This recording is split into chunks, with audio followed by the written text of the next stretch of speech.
Good evening. अभी हम CPP number 5 का डिस्कशन कर रहे हैं। टोटल इसमें 10 सवाल हैं। क्वेश्चन नंबर 1, इलेक्ट्रोस्टैटिक्स पे पहला सवाल।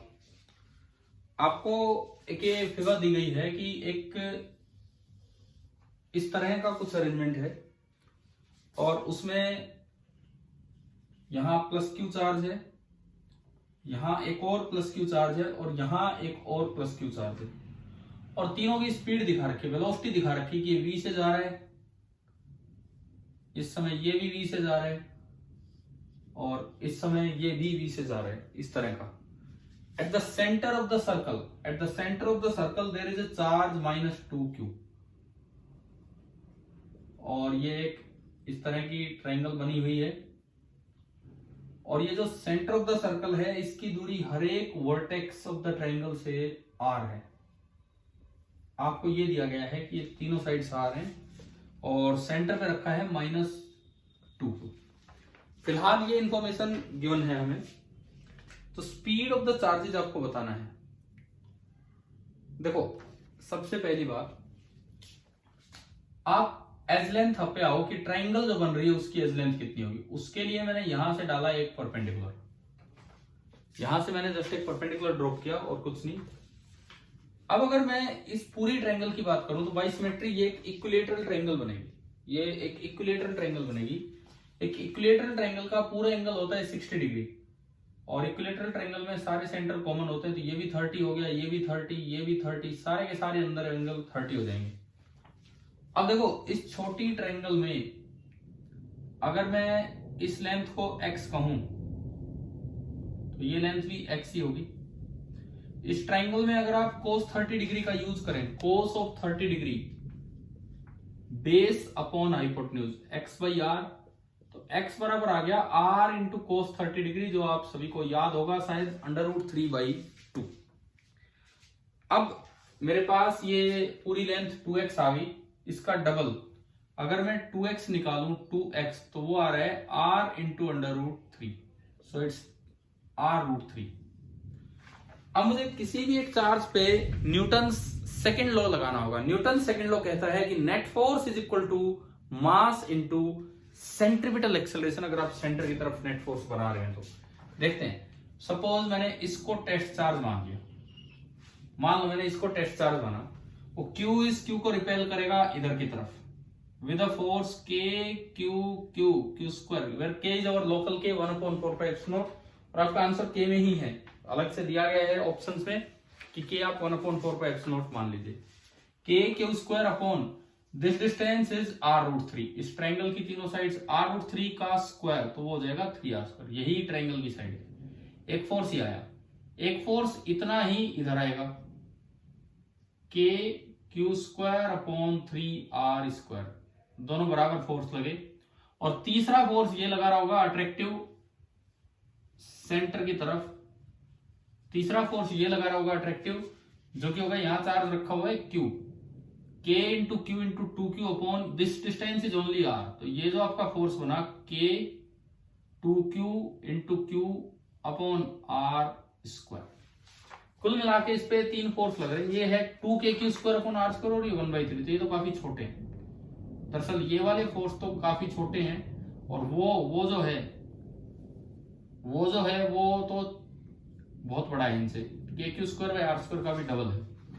तो अगर मैं इनका रिजल्टेंट निकालूं, देखो मुझे इन तीनों का सम निकालना है। 3 फोर्स लग रहे हैं, मैं थोड़ा सा डार्क और करूं, ये 3 फोर्स लग रहे हैं, ये 3 फोर्स इस तरह से। इन तीनों का रिजल्टेंट आना चाहिए towards the centre and that should be equal to mass into centripetal acceleration, तभी ये सर्कल में घूम पाएंगे। तो पहले मैंने इन दो का रिजल्टेंट निकाला, पैरेललोग्राम कंप्लीट करके इन दो का जो रिजल्टेंट आएगा वो इधर आएगा, इधर कितना आएगा।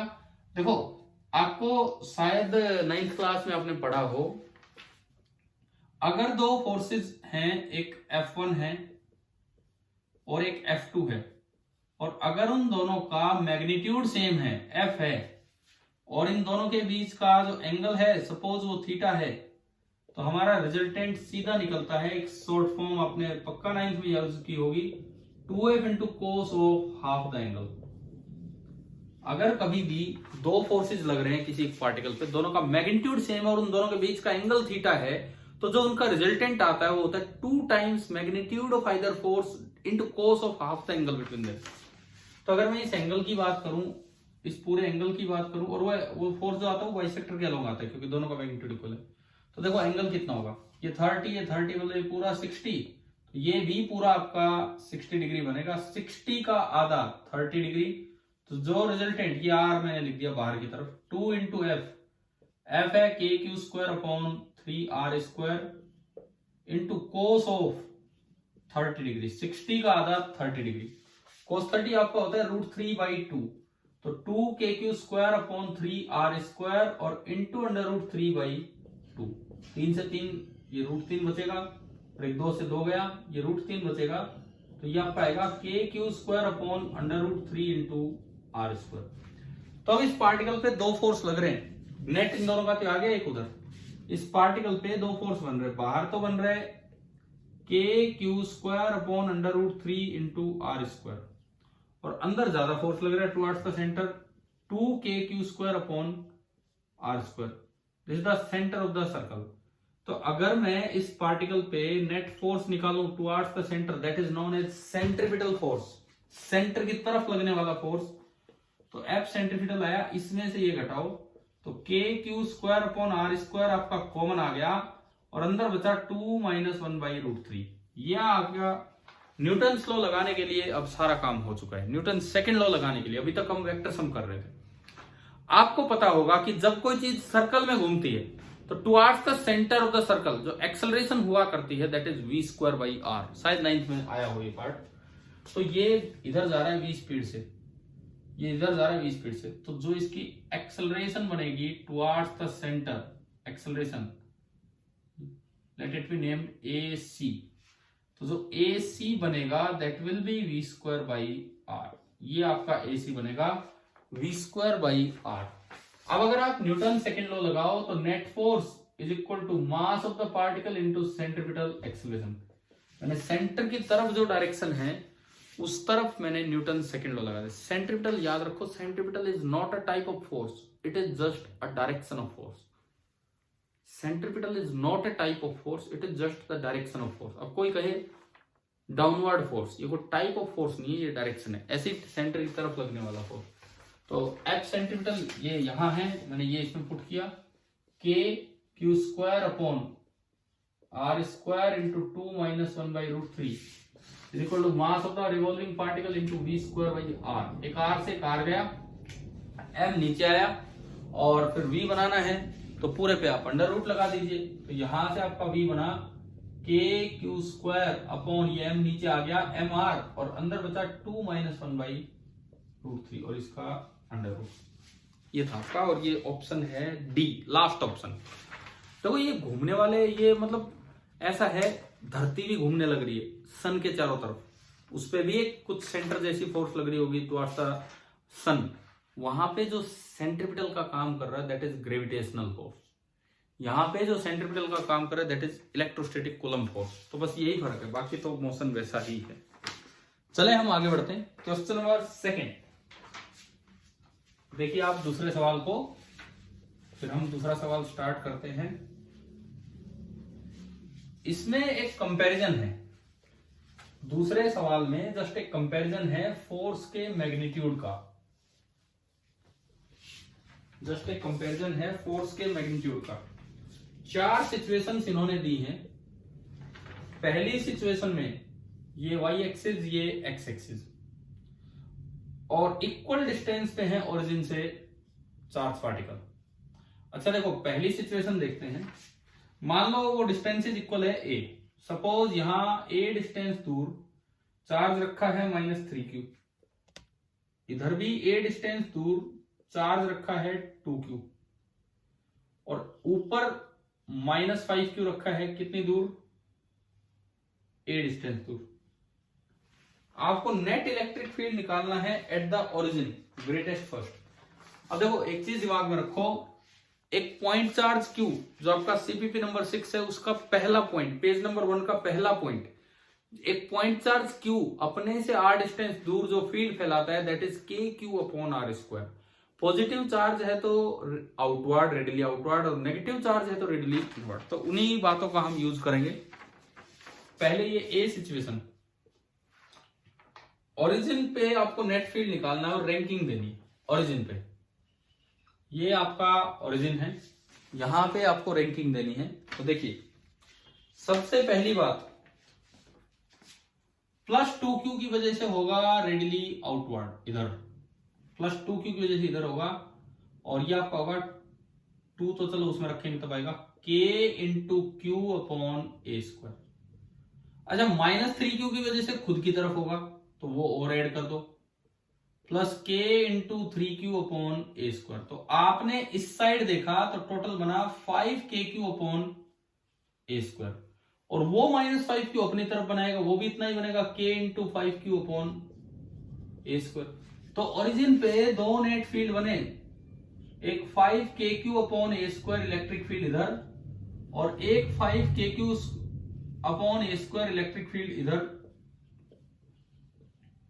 तो इनका रिजल्टेंट तो पाइथागोरस से आ जाएगा, दिस थिंग इनटू √2, दोनों सेम है तो a√2 या ये f√2 टाइप आपका आंसर बनता है। ये भी e बोल दिया मैंने, e डैश, ये भी e डैश बोल दिया, तो जो e बनेगा √e dash square plus e dash square. आप सभी जानते हैं it can be written as e √2, e ये था, e डैश √2, तो ये आया 5√2 kq अपॉन ए स्क्वायर। पहली सिचुएशन में जो e निकल के आ रहा है वो ये आ रहा है 5√2 kq upon a square. First situation में ये e आया आपका। अच्छा जी, अब इसके बाद हम आगे बढ़ते हैं। सिचुएशन नंबर सेकंड, बी की हम बात करें। बी में फर्क ही क्या है, आप बस ये सोचो, आपके बी वाले डायग्राम में, एक बार देखिए ध्यान से डायग्राम, बी वाले डायग्राम में यहां 3q है और उधर -2q है, उससे कोई फर्क ही नहीं पड़ा। अगर यहां मैं 3q कर दूं, मैं इसी में दिखाता हूं, मैं यहां अगर मैं 3q कर दूं तो यहां पे 3 आ गया, यहां -2q कर दूं तो बात एक ही है, इसमें 2 आ गया, जुड़ के तो अब भी ये इतना ही बना है 5kq square upon a square, और ऊपर वही सेम है, तो बिल्कुल ही सेम आ गया। यानी कि सेकंड केस में भी e यही रहेगा।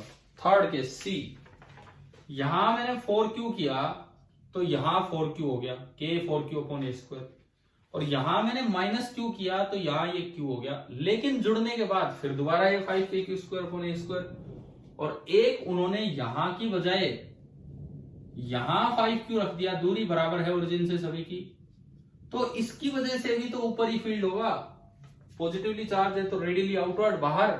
अगेन आपका सेम डायग्राम और ई फिर दोबारा से सेम।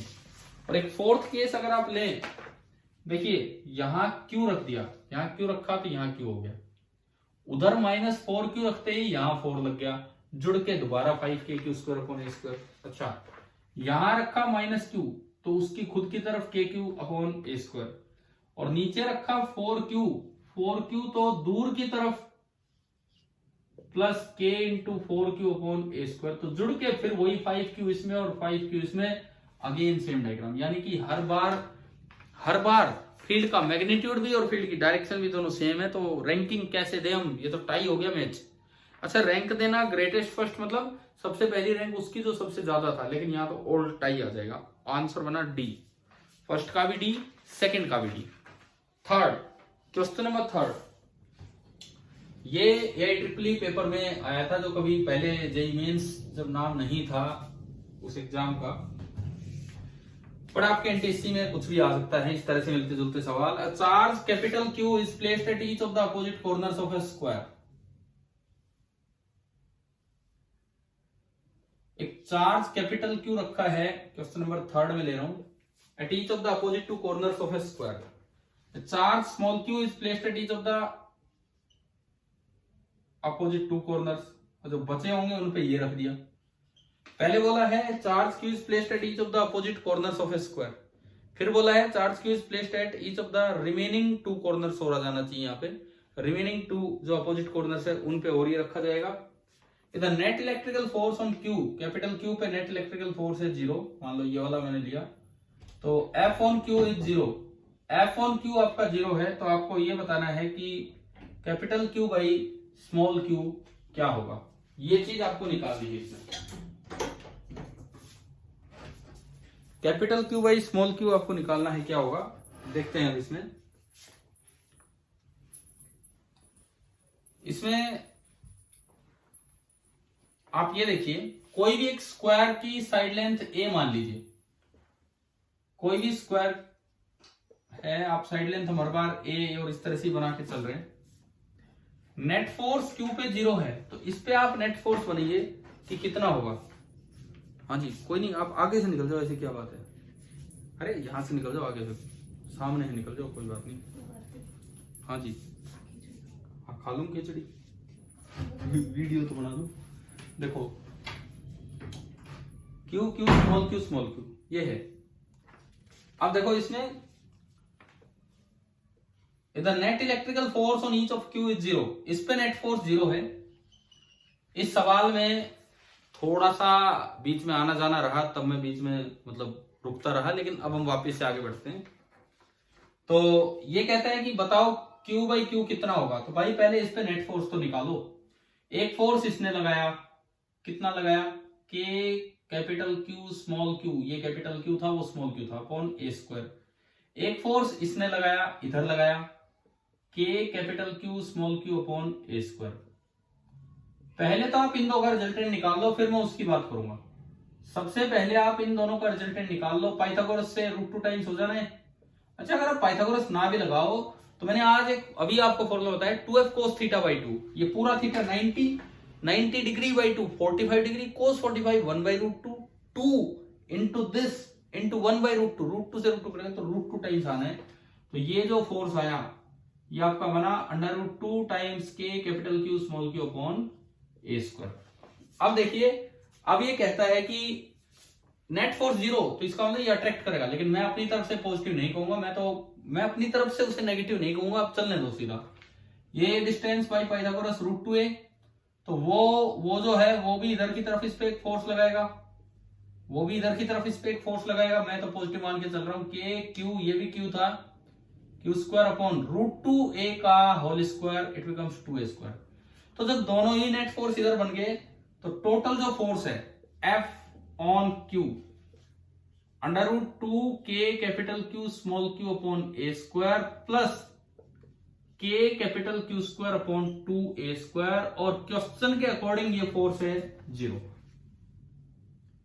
के capital Q upon a square आपने कॉमन लिया, यहां बचा √2q और अगले में बचा q बाई 2। अच्छा, ये चीज तो 0 हो नहीं सकती, ये तो एक फैक्टर है। हाँ, इसमें बीच में प्लस आ रहा है तो मे भी वो कैंसिल आउट हो जाए, क्योंकि कोई नेगेटिव हो सकता है। It means this thing is 0। आपने इसको 0 किया तो √2q is equal to minus q by 2। अच्छा जी, आपको किसकी वैल्यू निकालनी थी, q बाई q, तो q by capital Q by small q आ गया -2 √2। और ये आपका ऑप्शन है डी, ये है आपका ऑप्शन डी। चलिए, तीसरा सवाल आ गया होगा आपको समझ। अगले सवाल में हम चलते हैं। एंड देखो, ये जो सवाल अभी तक हमने लिए, इन पे थोड़ा थोड़ा वेक्टर सम का यूज हो रहा है, जो हमें आना चाहिए। चौथा सवाल आपको एक नई चीज सिखाएगा कि कूलम्ब्स लॉ किसी मीडियम में लगाना हो तो कैसे लगता है। ऑल्दो ये बहुत सही फॉर्मूला नहीं है मीडियम के लिए, बट एक मजबूरी है कि ऐसे लगाना होगा। आप एग्जैक्टली नहीं बता सकते कि मीडियम में कितना फोर्स होगा, लेकिन 12th लेवल पे न्यूमेरिकल्स में हम ये करके बात कर ही रहे होंगे कि कितना होगा। देखिए, 2 point charges are placed at a distance r in air. Air आप वैक्यूम मानिए, तो पॉइंट चार्ज है, ठीक है, एक Q1 मान लो, एक Q2 मान लो, और ये वैक्यूम में एयर में कितनी दूर थे, r डिस्टेंस थे। They exert a force F on each other. दोनों ने एक दूसरे पे जो फोर्स लगाया F था। By Coulomb's law this F is going to be 1/4 pi epsilon naught Q1 Q2 upon r square. ये आपका F आया। The value of distance R, value of distance capital R at which they experience a force 4F when placed in a medium of dielectric constant 16 is। अब देखो, किसी medium के dielectric constant का क्या मतलब होता है, मैं इसकी डेफिनेशन आपको देता हूं। Dielectric constant of a medium capital K इसका सिंबल है। Also known as relative permittivity of the medium.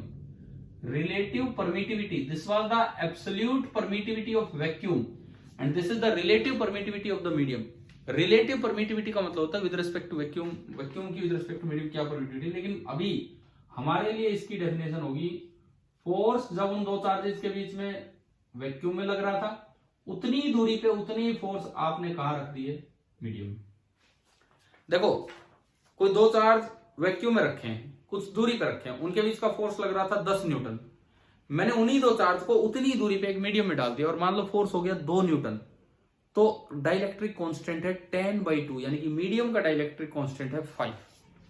ये जो के होता है, दिस के मीडियम का dielectric, this is not local के, दिस इज स्टैंडर्ड के, this is always greater than और इक्वल टू 1। वैक्यूम के लिए, एयर के लिए आप इसे लगभग 1 मान सकते हैं।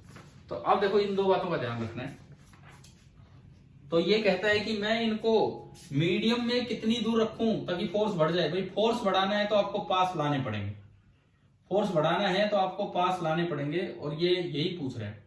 मैंने दूरी r डैश बोल दी, चार्ज वही है Q1 Q2, लेकिन अब आपने इनको एक मीडियम में बैठा दिया। अब आपने इनको एक मीडियम में बैठा दिया और उस मीडियम का डाइलेक्ट्रिक कांस्टेंट है 16। अगर ये दोनों चार्ज एयर में रखे होते तो ये एक दूसरे पे फोर्स लगा रहे होते 1/4 pi epsilon naught Q1 Q2 upon r dash square. लेकिन मीडियम आते ही फोर्स k टाइम्स कम हो जाता है। मीडियम में चार्जेस फ्रीली इंटरेक्ट नहीं कर पाते हैं, वैक्यूम में, एयर में वो मैक्सिमम फोर्स लगा रहे होते हैं। तो डिवाइडेड बाई आप कर दो k of the medium, this is the force between them in this medium. और क्वेश्चन के अकॉर्डिंग ये जो फोर्स है दिस इज 4F। तो मैं अगर इक्वेशन ढंग से बनाऊं तो 4F is equal to Q1 Q2 upon 4 pi epsilon naught 16 into r dash square. Equation number 2, equation number 1। देखो सवाल हो जाएगा, एक जो नई बात तो ये थी कि अगर दो चार्जेस को आप मीडियम में रख दो, उतनी ही दूर रख दो, तो फोर्स कम हो जाता है। कितने टाइम्स कम हुआ, वही उस मीडियम का डाइलेक्ट्रिक कांस्टेंट है, ये बात थी। तो अब अगर मैं यहां देखूं तो मुझे तो जस्ट डिवाइड कर लेना चाहिए, r डैश आ जाएगा। मैंने इक्वेशन 1 से इक्वेशन 2 को डिवाइड किया, F/4F 1/4। देखो इक्वेशन 1 पहले सही लिखो, मैं लोग पूरा ही अच्छे से डिवाइड करता हूं। इक्वेशन 1 का F डिवाइडेड बाई इसका 4F बराबर उसका है 4 pi epsilon naught Q1 Q2 upon r square. अच्छा अगर ये डिवाइड करनी है तो रेसिप्रोकल करके मल्टीप्लाई कर दीजिए, तो 4 pi epsilon naught 16 r dash square upon Q1 Q2। Q1 Q2 से Q1 Q2 cancel, 4 pi epsilon not से 4 पाई एप्सिलॉन नॉट भी कैंसिल, F से F भी कैंसिल, क्रॉस ही मल्टीप्लाई कर देते हैं। इधर तो नीचे कुछ बचा ही नहीं है, r स्क्वायर ही बचा है। उधर ये 4 ऊपर जाएगा तो 16 4 64 64 r dash square, taking square root on both the sides, तो r is equal to 8 r dash. तो r डैश कितना आ गया, r डैश कितना आ गया, r/8। r डैश आपका आ गया r/8 and this is your option number C as you can see. चलिए इलेक्ट्रोस्टैटिक्स के आखिरी सवाल पे हम आते हैं। ये चौथा सवाल आपके लिए जरूरी था कि मीडियम में कूलम्ब लॉ कैसे लगाते हैं, इसने ये आपको सिखाया। इस सवाल ने आपको मीडियम में कूलम्ब लॉ लगाना सिखा दिया है। क्वेश्चन नंबर 5 इलेक्ट्रोस्टैटिक्स का अंतिम सवाल। The force of attraction between 2 point charges is F when they are at a distance of 1 metre from each other. 2 point charge थे, सपोज एक Q1 था और एक Q2 था, और दोनों के बीच की दूरी r है, r दिया है आपको 1 मीटर, और ये कहता है कि इनके बीच का फोर्स F है। तो F तो आपका हो गया K Q1 Q2 upon r square, ये होगा r1 है। Now the point charges are replaced by conducting spheres of radii 25 cent. अच्छा फोर्स ऑफ अट्रैक्शन है, फोर्स ऑफ अट्रैक्शन का मतलब ये श्योर है कि ये कैसे चार्ज हैं, अनलाइक, लाइक है अनलाइक है, इस पे आंसर डिपेंड करेगा, तो ये अनलाइक चार्ज है। Now the charges are replaced by conducting spheres. अब क्या किया, दो बड़े बड़े स्फीयर ले आए, इसका रेडियस भी 25 सेंटीमीटर, दूसरे का रेडियस भी 25 सेंटीमीटर। सेंटर उतनी दूर रखे हैं, 1 मीटर मतलब 100 सेंटीमीटर, और ये बीच की दूरी होगी 50 सेंटीमीटर। ये कंडक्टिंग स्फीयर है। अब देखो डिस्टेंस बिटवीन द सेंटर मैंने फिर से उतना ही लिया, कंडक्टिंग स्फीयर ये है। अब बताना है फोर्स ऑफ अट्रैक्शन में क्या फर्क पड़ेगा। कंडक्टर में क्या होता है, चार्ज चल पड़ता है। सपोज ये पॉजिटिव है नेगेटिव, क्योंकि अनलाइक है, मैंने एक केस ले लिया, तो कंडक्टर ना इस तरह से अपने चार्जेस को खींच लेंगे। अगर ये डाइलेक्ट्रिक होता या इंसुलेटर होता, जहां चार्ज दिया वही रहता, कि पॉजिटिव नेगेटिव एक दूसरे को अट्रैक्ट करके इधर आ जाएंगे, उधर की बजाय इधर आ जाएंगे।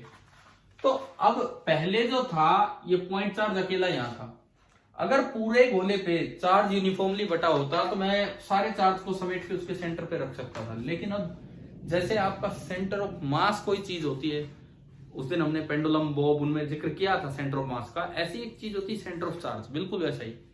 तो जब यहाँ चार्ज है ही नहीं, यहाँ चार्ज है, तो ये सारा चार्ज समेट के यहाँ तो आ ही नहीं सकता, इसका सेंटर ऑफ चार्ज यहाँ कहीं होगा। इट मीन्स यह पूरा चार्ज समेट के यहाँ बैठा सकते हो, ना कि इस सेंटर पे। ये C1 था, ये C2 था, पहले ये C1 था, ये C2 था। अब C1 तो यहां रह गया, लेकिन चार्ज का सेंटर यहां है। सिमिलरली नेगेटिव चार्ज यहां है, तो Q2 तो यहां बनेगा जो नेगेटिव चार्ज है, और C2 यहां रह गया। तो इफेक्टिव डिस्टेंस जो है this R dash, this is less than 1 metre. और अगर डिस्टेंस कम हो गया है, कूलम्ब्स लॉ देखो पॉइंट चार्जेस के लिए लगता है, अगर बड़ी चीजें आ रही हैं तो आपको कुछ इस तरह से आइडिया लेना पड़ता है। तो अगर कूलम्ब्स लॉ, ये अप्रोक्सीमेट सा काम हम कर रहे हैं।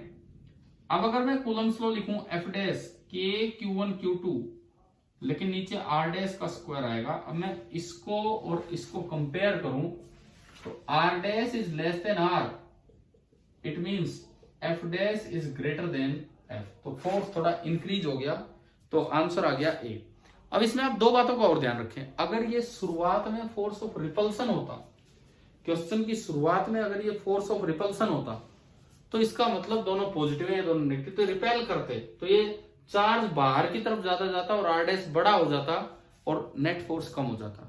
और अगर कंडक्टिंग की जगह डाइलेक्ट्रिक वर्ड आ रहा होता, डाइलेक्ट्रिक या नॉन कंडक्टिंग या इंसुलेटिंग स्फीयर, तो जहां चार्ज दिया वो वैसा ही बटा रहता, पड़ोसी का कोई असर नहीं होता, तो अब भी चार्ज का सेंटर वही रहता, तो आंसर आ जाता रिमेन्स द सेम। क्लियर? तो ये हमारे इलेक्ट्रोस्टैटिक्स के 5 क्वेश्चन थे जो इस असाइनमेंट में आपको दिए थे। मैं अब आगे बढ़ता हूं, अगले 5 सवाल मौसम की तरफ हम चले। अगले 5 सवालों में क्वेश्चन नंबर 6, छठा सवाल हम देखें। The figure shows the velocity time graph of a particle moving along x-axis. Velocity time graph, metre पर सेकंड और ये सेकंड, और आपको ये वेलोसिटी टाइम ग्राफ कुछ सिमेट्रिक सा ही दे रखा है, ऐसा ऐसा करके। ये जो लाइन दी है ये 10 पे, बहुत ही सिमेट्रिक है। नीचे वाली लाइन -10 पे, ये टाइम 2 सेकंड, यहां 1 सेकंड, ये 4 सेकंड, यहां 3 सेकंड, और ये 5 और ये 6 सेकंड। ये मीटर पर सेकंड, ये सेकंड लिखा हुआ है इसमें सवाल में। Distance travelled by the particle during first 4 second and displacement in the first. ये क्वेश्चन नंबर 6 और 7, दो सवाल यहां से चलेंगे। अब देखिए, आपने 9th क्लास में पढ़ा होगा कि area under velocity time graph gives displacement, बिल्कुल पढ़ा होगा आपने। और चेंज इन पोजीशन, डिस्प्लेसमेंट का मतलब है चेंज इन पोजीशन, कि वो कहां से कहां गया, अल्टीमेट पोजीशन में चेंज कितना हुआ, ये आपको बताता है। Area under velocity time graph gives displacement या चेंज इन पोजीशन, ये चीज है। तो देखो क्या कहां से कहां तक पूछा है, 0 से लेके और 4 सेकंड तक, फर्स्ट 4 सेकंड यहां तक। एक चीज समझिए आप, पहले 0 से 2 सेकंड निकालो। मान लो ये इसका पाथ ऑफ मोशन है। अगर इसमें भी किसी बच्चे को कंफ्यूजन हो तो मैं आपको समझाऊंगा बाद में। ये तो अच्छे रिजल्ट्स हैं, कैसे आते हैं, बहुत आसानी से आते हैं। Let this be the path of motion and this is your starting point which we are calling origin. 0 से 1 सेकंड तक इसकी वेलोसिटी बढ़ी है, ये बढ़ा तक है। 1 सेकंड तक ये कहां पहुंच गया मैं बताऊं तो इधर इधर की ट्रायंगल का area half into 1 into 10, half into 1 into 10, तो ये एरिया 10 आया। यानी कि 1 सेकंड बाद वो पार्टिकल कहां था, 10 मीटर पे, t बराबर 0 पे यहां था। मैं तो आपको सिचुएशन क्लियर कर रहा हूं कहां से कहां गया। 1 सेकंड बाद वो पार्टिकल आया 10 मीटर पे, फिर क्या वो वापिस आने लगा? एक बार ये देखें, क्या आपको क्या समझ आ रहा है? क्या यहां पे वो वापिस आ रहा है? मैं अगर ऐसा कोई सवाल पूछता हूं आपसे, आप वीडियो रोक कर एक बार सोच सकते हैं कि क्या होना चाहिए इसका आंसर। क्या ये वापिस आ रहा है या क्या हो रहा है? नहीं जी, वापिस नहीं आ रहा, क्योंकि यहां भी वेलोसिटी पॉजिटिव है, यहां भी वेलोसिटी पॉजिटिव है, मतलब जा आगे रहा है लेकिन स्पीड कम हो रही है। इट मींस ब्रेकिंग, ब्रेक लगा रखें लेकिन जा आगे रहा है। ये भी एरिया 10 ही है, हाफ इंटू 1 इंटू 10। तो पहले इसने एक्सेलरेटर दबा रखा था जिसको हम रेस कहते हैं, रेस दे रखी है। अब इसने ब्रेक लगा रखे हैं, 10 मीटर और चला, कहां तक गए? 20 मीटर तक। यहां स्पीड कितनी होगी? 0। t बराबर 2 सेकंड पे जाके वो रुका है। उसके बाद वेलोसिटी होगी नेगेटिव, मतलब वो मुड़ गया। उसके बाद वेलोसिटी नेगेटिव मतलब वो मुड़ा, और 2 से 3 भी एरिया 10 ही आएगा, तो वापिस 10 इधर तक आ गया। 20 से 10, 3 सेकंड पे यहां है, और अगला एरिया फिर से 10 है, तो 4 सेकंड पे वो फिर से यहां पहुंच के रुक गया। क्योंकि देखो इसमें भी उल्टा ही काम ऐसे ही हुआ है, पहले उसने स्पीड बढ़ाई है, स्पीड बढ़ते बढ़ते 10 पहुंच गई, पहले स्पीड बढ़ी है और फिर ब्रेक लगा दिए, और यहां आते आते फिर से 0। तो अल्टीमेटली 10 मीटर 10 मीटर 10 मीटर और 10 मीटर। तो बड़ा क्लियर है कि डिस्प्लेसमेंट तो 0 हो गया, वापस वहीं आ गया, और डिस्टेंस 10 10 20 20 40। डिस्टेंस आपका कितना हुआ? डिस्टेंस कवर्ड इज, अगर मैं थोड़ा सा मैं करेक्शन करता हूं इस एरिया में ये एरिया है half into 1 into 10, half into 1 into 10। It means this area is 5, this area is again 5, this area is again 5, and this area is again 5। तो ये 5 मीटर यहां तक आया, फिर 5 मीटर आगे गया, फिर 5 मीटर पीछे आया, और फिर 5 मीटर पीछे आया। तो कुल मिला के 5 5 5 5, इन 4 सेकंड में ये 20 मीटर चला, लेकिन वापस वहीं आ गया, तो डिस्प्लेसमेंट 0। तो क्वेश्चन नंबर 6 का तो आंसर आएगा ए 20 मीटर, और 7th का आंसर आएगा डी 0। डिस्प्लेसमेंट बिल्कुल ही 0 होगा।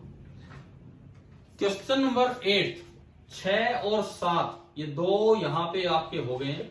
अब हम आते हैं क्वेश्चन नंबर 8 पे, 8वें सवाल पे। इसमें बोला गया है कि choose the correct statement. A part, if the velocity of a particle is 0, correct statement छाटनी। if the velocity of a particle is 0 at any instant, then its acceleration may be non-zero। क्या ऐसा हो सकता है कि किसी समय velocity 0 और acceleration non zero? इस ग्राफ में भी हो रहा था, अभी जो आपने ग्राफ बनाया इसमें भी हो रहा था यूं। इस जगह आपको पता होगा acceleration is given by slope of VT graph. Acceleration ये 9th के रिजल्ट से मैं आपको ठीक से याद करवा दूंगा, बहुत आसानी से, बहुत अच्छे से, शायद आपको आते भी होंगे।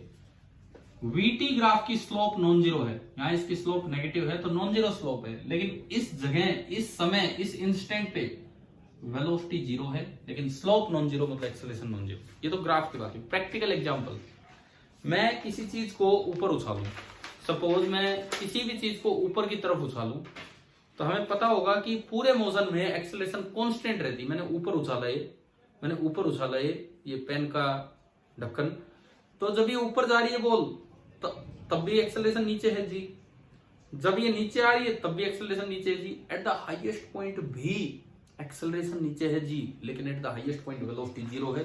तो ये एक इंस्टेंट आपको इसमें मिला। क्वेश्चन नंबर ना, स्टेटमेंट ए करेक्ट है, ये करेक्ट ही छाटनी थी, फिर भी हम बाकी पढ़ लेते हैं। B, the speed of a body is decreasing.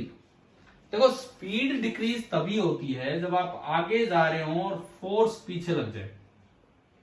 Speed decrease केवल तभी होती है जब आपकी वेलोसिटी के अपोजिट डायरेक्शन में फोर्स लगे, और जिधर फोर्स लगता है उधर ही एक्सेलरेशन होती है। यानी कि कभी भी वेलोसिटी और एक्सेलरेशन अगर अपोजिट डायरेक्शन में होंगे तो स्पीड डिक्रीज होगी, और कभी भी वेलोसिटी और एक्सेलरेशन अगर सेम डायरेक्शन में होंगे तो स्पीड इंक्रीज होगी। तो ये गलत लिख दिया इन्होंने, सेम डायरेक्शन में decreasing. C, the speed of a body is constant then its acceleration is zero. This is not sure, not sure. हो सकता है लेकिन इज जीरो नहीं, मे भी जीरो होता तो सही, बिकॉज स्पीड कांस्टेंट है। आप बाइक लेके निकल लिए लेकिन कांस्टेंट स्पीड पे चला रहे हो, क्रूज कंट्रोल लगा रखा है, बाइक में पता नहीं होता, गाड़ियों में होता है क्रूज कंट्रोल।